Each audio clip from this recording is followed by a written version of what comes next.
이재명 대통령이 헌법 개정 이야기를 드디어 꺼냈습니다.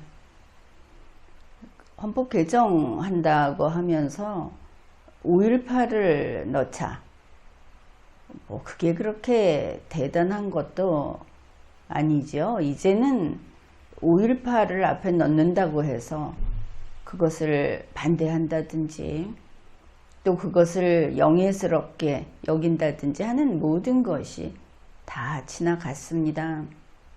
빛을 잃은 것이죠. 이 시기에 5.18을 앞에 꺼낸다는 것은 그만큼 헌법 개정을 해야 하는 그런 반드시 해야 하겠다. 이것은 국민의 뜻이다 하는 것이 아직 제대로 잡히지 않은 상태다. 그렇게 볼 수 있습니다. 그냥 늘 하던 소리 중에 뭐 좀 언론사에 던져줄 키워드가 없을까? 느낌은 그렇습니다. 지금은 어떤 때냐?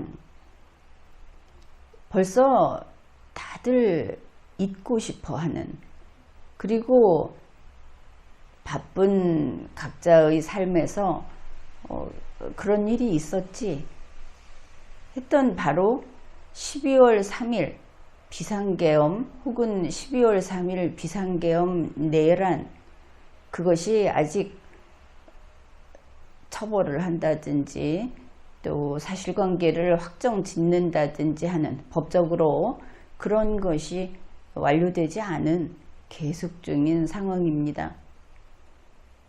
실은 그것이 가장 큰 문제이고 이재명 대통령으로서는 그것이 부담이고 이렇겠죠.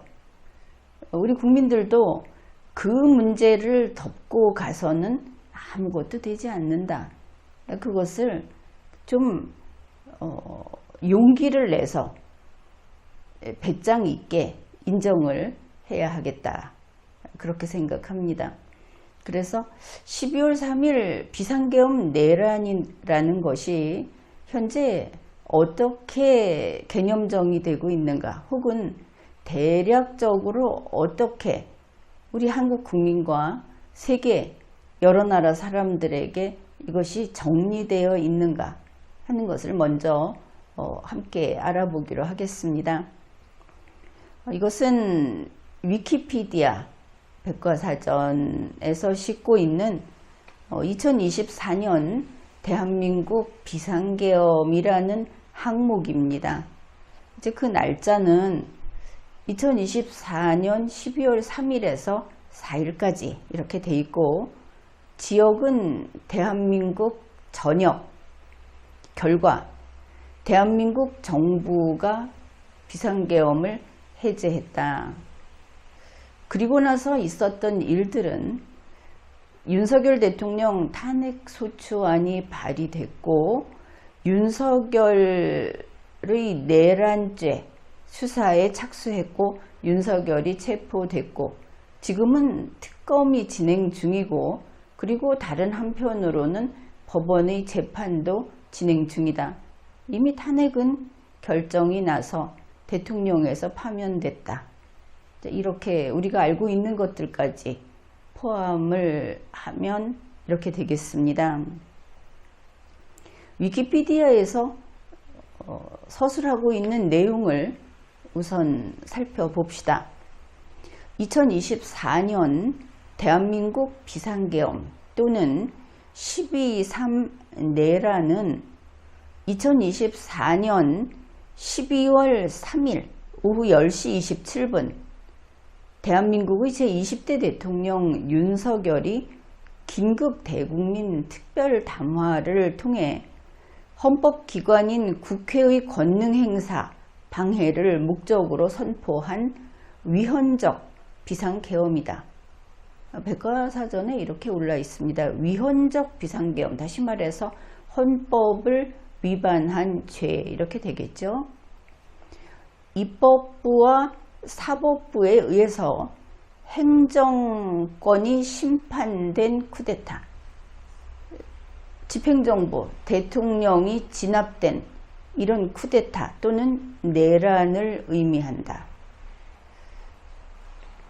윤석열 대통령은 이 연설에서 종북 반국가 세력을 일거에 척결하고 자유헌정 질서를 지키기 위함이라는 명분으로 비상계엄을 선포한다고 알렸다.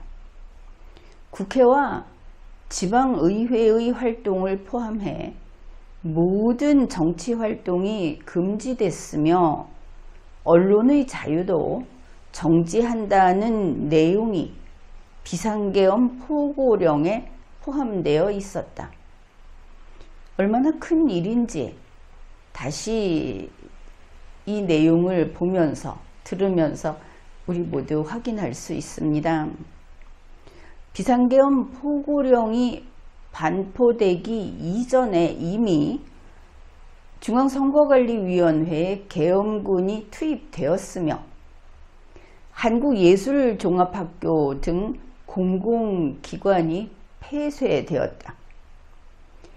계엄령이 반포된 직후 모든 정당이 계엄령에 대해 반대를 표시했으며 12월 4일 새벽 1시경 국회에 있던 국회의원들은 계엄군의 방해에도 불구하고 만장일치로 계엄령 해제 결의안을 통과시켰다. 이후 윤석열은 12월 4일 오전 4시 30분에 열린 국무회의에서 계엄령을 해제하고 계엄사령부를 해체했다. 계엄이 해제된 당일인 12월 4일 야당 소속 국회의원 190명이 탄핵안을 발의했으나 12월 7일 표결이 시작되기 전에 국민의힘 소속 국회의원들이 빠져나가면서 탄핵안이 무산되었다. 바로 이 부분이 국민의힘 정당이 헌법을 위반한, 국민을 배반한 그런 행위를 했다 하는 부분이 되겠습니다. 이후 야당이 12일 다시 발의한 탄핵안이 12월 14일 통과되었다. 2025년 4월 4일 오전 11시 22분 헌법재판소는 재판관 8인 전원의 일치된 의견으로 파면 결정을 내렸다. 이후 이에 대한 수사가 이루어졌으며 윤석열 비상계엄 재판, 2024년 대한민국 비상계엄에 대한 재판이 열렸다.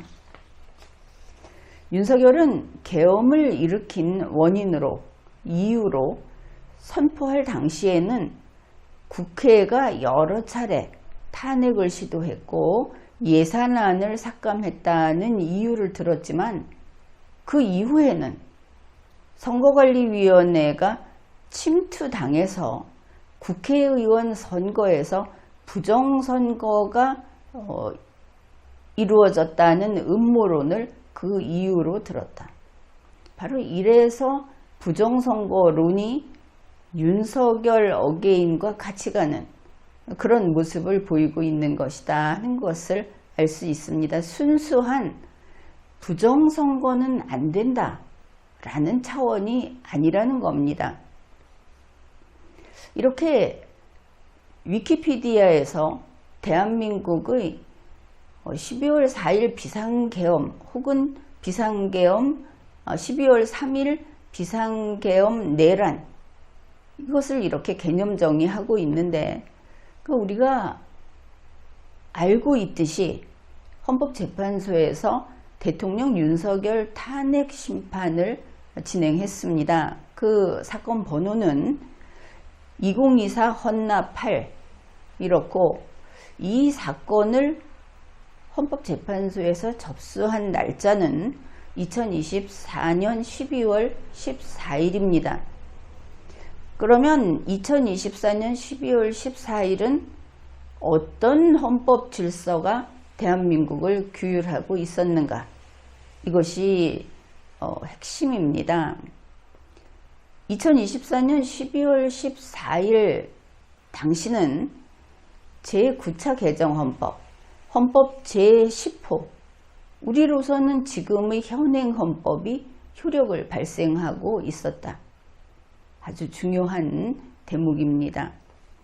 헌법재판소에서 대통령 윤석열 탄핵 결정을 한 2025년 4월 4일에도 역시 제9차 개정 헌법이면서 헌법 제10호 현행 헌법이 효력을 발생하고 있었습니다. 물론 이 종국 결과는 파면이었죠.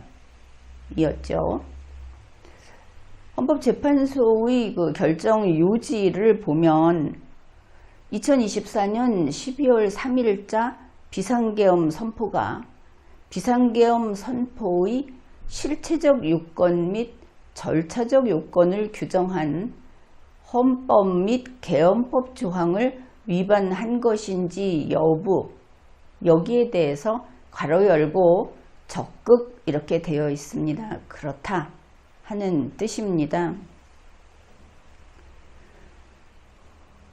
그래서 이 헌법재판소가 대통령 윤석열 탄핵 심판을 한 그 판단 기준이 된 것이 무엇이냐? 대한민국 제9차 개정 헌법이자 헌법 제10호 현행 헌법이었다는 것이 분명합니다. 현행 헌법을 위반했기 때문에 대통령이 탄핵 그리고 그 결과로서 파면된 것이고, 현행 헌법을 위반하는 비상계엄 혹은 비상계엄 내란을 저질렀기 때문에 현재 형사 피고인으로서 수많은 그 관련 공무원들, 윤석열 피고인을 비롯해서 이들이 재판을 받고 있는 겁니다. 2024년 대한민국 비상계엄 또는 12.3 내란 재판이 지금 계속되고 있고 특검도 계속되고 있다. 물론 현재 이 헌법이 효력을 발생하고 있기도 합니다. 대한민국의 헌법 질서는 윤석열 피고인이 위반했던, 준수했어야만 하는데 위반했던 바로 그 헌법 질서가 지금도 계속되고 있다. 그런데 이재명 대통령은 이 시점에 헌법 개정을 추진하고 나섰습니다. 잘 생각해 봅시다. 2024년 대한민국 비상계엄 혹은 12.3 내란 재판은 헌법 제10호를 위반했다. 그 죄를 심판하는 재판입니다. 12.3 비상계엄 내란범을 처단해야 하는 것은 바로 그래서 우리 대한민국 헌정사의 중요한 한 대목을 기록하는 일이 되는 겁니다. 그렇다면 이 과정을 대한민국 헌법 제10호가 지켜봐야 하는 것은 당연하죠. 헌법 제10호는 1987년 10월 29일에 개정했고 1988년 2월 25일에 시행이 되었습니다. 따라서 이재명 대통령은 헌법 개정 추진을 밝혔는데 이전까지는 헌법 개정을 하자고 할 수 있었지만 지금은 시대적 상황이 다르다. 따라서 이재명 대통령의 헌법 개정 주장은 지금 당장 멈춰야 하는 겁니다. 그리고 당장 해야 할 일, 그것은 위헌정당 국민의힘을 정당 해산하는 일이 되겠습니다. 잘 생각해 봅시다. 윤석열 전 대통령을 탄핵한 것은 위헌, 계엄, 헌법을 위반한 계엄 때문에 탄핵했습니다. 바로 헌법을 위반했다. 현행 헌법을 위반한 윤석열이 파면되었기 때문에 이재명 씨가 현재 대통령이 된 겁니다. 대통령의 자리가 비어버렸기 때문에 대선을 한 것이죠. 그런데 지금 이재명 대통령이 바로 그 위헌정당하고 윤어게인을 외치는, 사실은 그 본체가 그냥 윤어게인이라고 하는, 윤석열 복귀를 주장하는 그런 모습을 띈 국민의힘하고 같이 손을 맞잡고 헌법 개정을 한다고 하면, 그래서 나온 개정 헌법은 헌법 제11호가 되겠죠. 그랬을 때 헌법 제11호는 무엇이냐? 윤어게인이라고 하는 위헌정당하고 같이 손잡고 만든 개정 헌법이 됩니다. 이것은 잘 알다시피 독나무 열매로서 역시 독이 있는 열매가 되는 것이죠. 다른 한편으로 헌법 제11호가 나옴으로써 헌법 제10호는 역사에서 뒤로 물러나게 됩니다. 현행 헌법이 아니게 되고, 그러면 지금 이 비상계엄 내란과 관계된 그 피고인들은 이전 헌법, 이미 바꿔친 과거 헌법을 건드렸던 자들이 됩니다. 성격이 바뀌죠. 바로 헌법 제10호를 헌법 개정으로 덮어버리면 이것은 증거인멸이라고 할 수 있는 겁니다. 피해자를 없는 사람으로 만들어버리는 것과 같은 결과다. 그런데 현재 더불어민주당에서 이 위헌정당 제청, 이게 법무부 장관이 하게 되어 있죠. 그런데 이거를 국회에서도 할 수 있게 법을 바꾸겠다, 이런 말을 하고 있습니다. 도대체 왜 그러는 것일까? 법무부 장관이 하면 되는데, 이재명 씨가 대통령인데, 더불어민주당이 여당인데 왜 그러는 것인가? 그러니까 이재명의 법무부 장관이 국민의힘을 해산하지 않으려고 할 때, 국민의힘 정당 해산에 협조하지 않고 반대할 때 국회가 나서겠다, 더불어민주당이 나서겠다 하는 것이 됩니다. 그러니 우리가 생각해 봐야 하겠죠. 혹시 이재명이 위헌정당인 국민의힘을 해산하는데 무엇인가 하지 않기로 그런 안아야 하는 어떤 압력을 받고 있는 것인가? 국민의힘을 해산하는데 왠지 내키지 않고 반대하고 있는 것인가? 아니면 이재명의 법무부 장관이 국민의힘 정당 해산 제청을 안 하려고 하는 것인지, 아니면 앞으로도 안 할 것 같이 보인다는 것인지 이상하죠.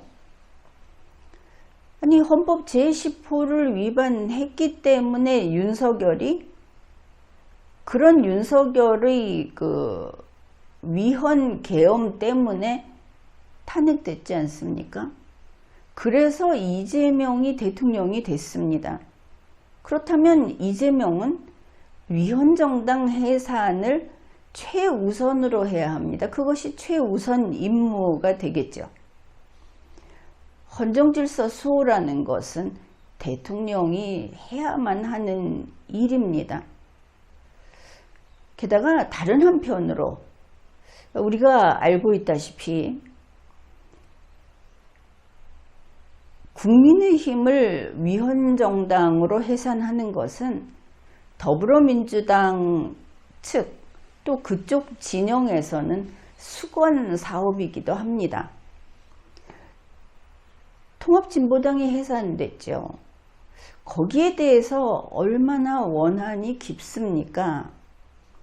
자, 축구를 할 때는 발로 공격을 할 때, 발로 공격을 당하면 발로 반격을 하고 발로 공격을 합니다. 권투를 할 때는 주먹으로 공격을 당하면 자기도 주먹으로 방어하고 주먹으로 공격을 합니다.